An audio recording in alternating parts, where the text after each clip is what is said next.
Shalom anak-anakku sekalian, selamat datang kembali dalam kelas pembelajaran online untuk pendidikan agama Kristen kelas 12. Pada kesempatan kali ini kita akan melanjutkan materi tentang bab yang bertema multikulturalisme.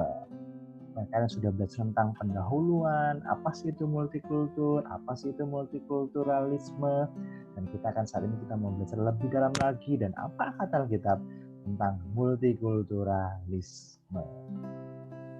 Apa kata Alkitab mengenai multikulturalisme? Alkitab memang tidak berbicara secara khusus mengenai multikulturalisme, namun dalam kaitannya dengan kasih, kebaikan, kesetaraan, keselamatan itu diberikan bagi semua manusia tanpa terkecuali. Yang kita perjanjian baru, kali 3:28 tertulis semua manusia berasal dari berbagai suku, bangsa, dan kelas sosial. Dipersatukan dalam Kristus. Nah, Tuhan tidak membeda-bedakan suku A, B, C, dan sebagainya. Artinya kasih Kristus diberikan bagi semua orang tanpa memandang asal-usul mereka. Kolose 3:11 lebih mempertegas lagi bahwa Kristus adalah semua dan dalam segala sesuatu. Menjadi manusia baru dalam Kristus berarti manusia tidak lagi melihat sesamanya dari berbagai latar belakang, suku, budaya, kelas sosial, bangsa, kaya dan miskin, pandangan hidup, kebiasaan, dan lain-lain. Jadi manusia berarti orang yang beriman yang telah menerima keselamatan dalam Yesus.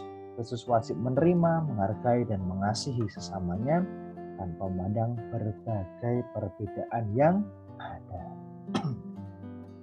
Ketika membaca perjanjian lama, terutama dalam 5 kitab pertama atau kitab Pentatok, dan kesana seolah-olah Allah membentuk Israel sebagai bangsa eksklusif, bangsa pilihan Tuhan, dan menjauhkan dari bangsa-bangsa lain. Hal ini melahirkan pemikiran seolah-olah Allah mengabaikan bangsa lain, seolah Allah menolak mereka. Tetapi dalam tulisan kitab perjanjian lama, ketika Israel masuk ke tanah Kanaan, ada seorang perempuan beserta keluarganya yang diselamatkan karena perempuan itu telah menolong para pengintai. Nampaknya yang menjadi fokus utama kitab perjanjian lama adalah bagaimana Allah mempersiapkan Israel sebagai bangsa yang akan mewujudkan ibadah dan ketaatannya. Ingat ini. Jadi Allah tidak membeda-bedakan suku, tapi Israel sebagai bangsa yang akan mewujudkan ibadah dan ketaatannya kepada Allah. Sebagai contoh, jadi yang ditolak dari bangsa lain adalah ibadah mereka, bukan suku mereka, tapi ibadah mereka kepada Mammon, kepada berhala, dan sebagainya. Ibadah mereka yang tidak ditujukan kepada Allah yang kita sembah, Allah Bapa. Jika seorang Israel bergaul dengan bangsa-bangsa itu dan mereka tidak memiliki kemampuan untuk menyaring berbagai pengaruh, mereka akhirnya ikut-ikutan dari budaya dan ibadah mereka yang sudah ditentukan oleh Tuhan, maka akibatnya bangsa itu akan melupakan Allah dan tidak lagi beribadah kepadanya. Contoh bangsa Israel, sekali mereka taat kepada Tuhan, pada kesempatan lain dia meninggalkan Tuhan. Seperti itu. Jadi itu jadi contoh bahwa Tuhan tidak hanya memilih bangsa Israel saja kalau dia menolak Tuhan, Tuhan akan menghukum. Nah, karena itu pergaulan dengan suku bangsa, budaya dan agama lain yang beragam tidak berarti kamu harus melebur ke dalamnya tanpa batas. Kamu harus menerima budaya lain, tapi bukan berarti kamu melakukan budaya yang tidak sesuai dengan firman Tuhan. Kamu harus selektif tentang hal itu, tapi menerima. Kita menerima tentang budaya-budaya yang ada, kita menyesuaikan, tapi bukan berarti kita melakukan sesuatu yang melanggar firman Tuhan. Yesus sendiri mengemukakan sebuah cerita mengenai orang Samaria yang murah hati untuk menjelaskan pada para pendengarnya mengenai siapakah sama manusia dan bagaimana kita harus mengasihi. Cerita mengenai orang Samaria yang murah hati mewakili pandangan Yesus mengenai kita pada sesama. Dicontohkan bahwa orang Samaria adalah orang yang bukan mungkin dipandang sebelah mata, bukan umat pilihan Tuhan, tapi Tuhan menggambarkan bahwa orang Samaria Tuhan pakai karena lihat apa? Dia memiliki hati yang baik, bahwa semua orang tanpa terkecuali terpanggil untuk mewujudkan solidaritas dan kasih bagi sama tanpa memandang perbedaan latar belakang. Justru orang yang dipandang sebelah mata, justru dia memiliki hati yang baik untuk mau menolong orang yang sedang kesusahan. Dalam gereja yang multikultur, Setiap orang dapat belajar membangun persekutuan di atas berbagai perbedaan. Jemaat dapat belajar dari saudara seiman yang berasal dari daerah, suku, budaya yang berbeda. Di Indonesia banyak suku.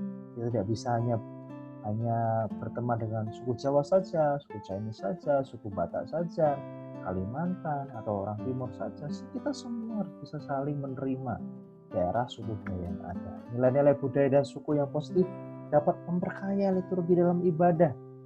Pola-pola hubungan antar jemaat yang positif juga dapat diperkaya dari nilai-nilai budaya yang beragam. Contoh ibadah sekali memakai bahasa daerah tertentu. Jadi tidak hanya bahasa Indonesia, itu saling mempererat suku yang ada.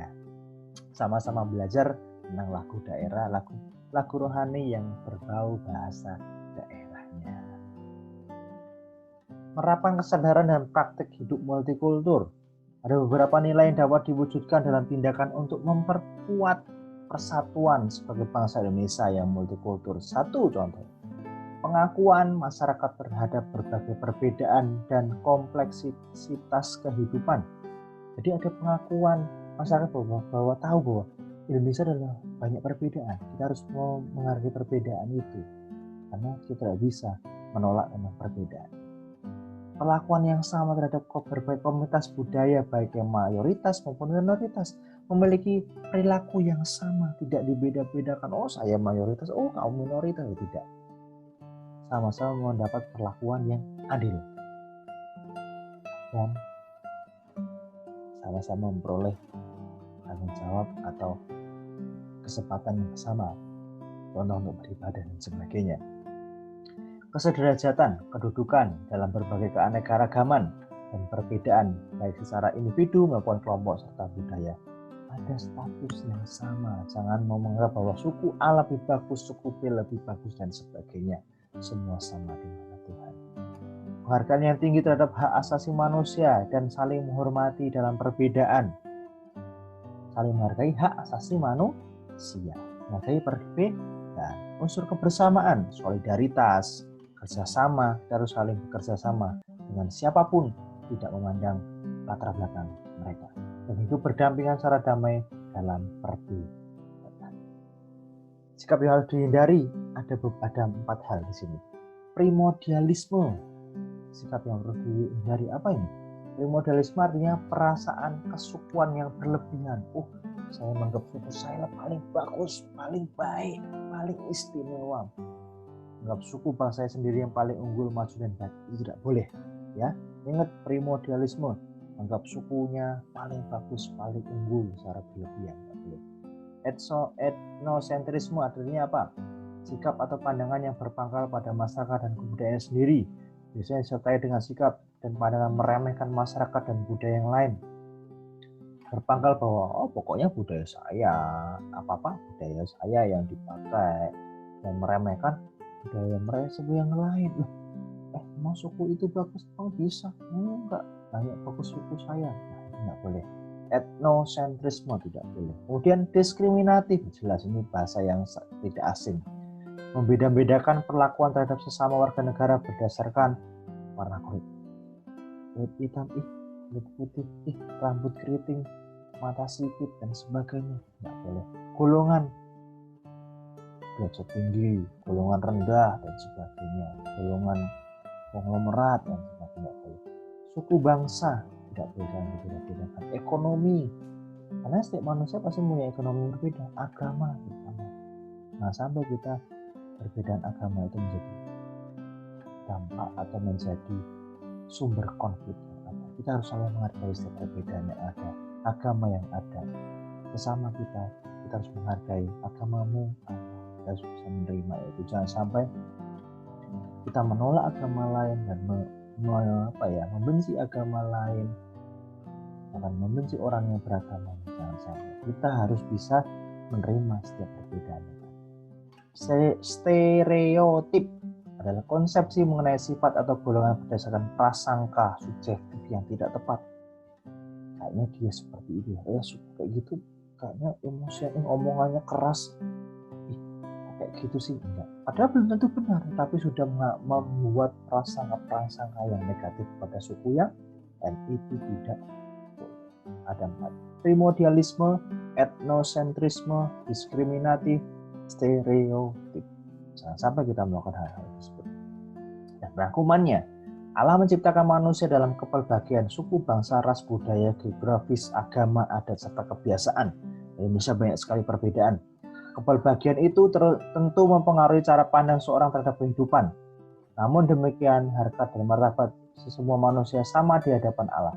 Oleh karena itu, setiap orang terpanggil untuk menerima dan menghargai berbagai perbedaan yang ada secara kritis, dan rasional. Dalam bersikap terhadap kepelbagaian, acuan kamu adalah Alkitab, di mana kamu diajarkan untuk menerima dan mengasihi sesama tanpa memandang berbagai perbedaan yang ada. Kamu dapat membangun pertemanan, persahabatan tanpa memandang berbagai perbedaan, namun disertai sikap kritis. Kita menerima tapi tidak kritis, apakah itu baik atau buruk, dan rasional, logis atau tidak. Artinya menyaring hal-hal positif dan negatif berdasarkan ajaran Alkitab. Demikian materi kita tentang multikulturalisme. Kiranya kalian semakin paham, kalian bisa membaca di dalam buku paketnya juga untuk semakin lebih jelas lagi, dan kata-kata kumutif. Mungkin di antara kalian yang masih belum paham bisa tanya langsung melalui grup WhatsApp di Classroom, atau bisa bertemu dengan para langsung, bisa bertanya secara langsung. Dan demikian materi kita pada kesempatan kali ini, dan Tuhan Yesus memberkati kita semua. Salam.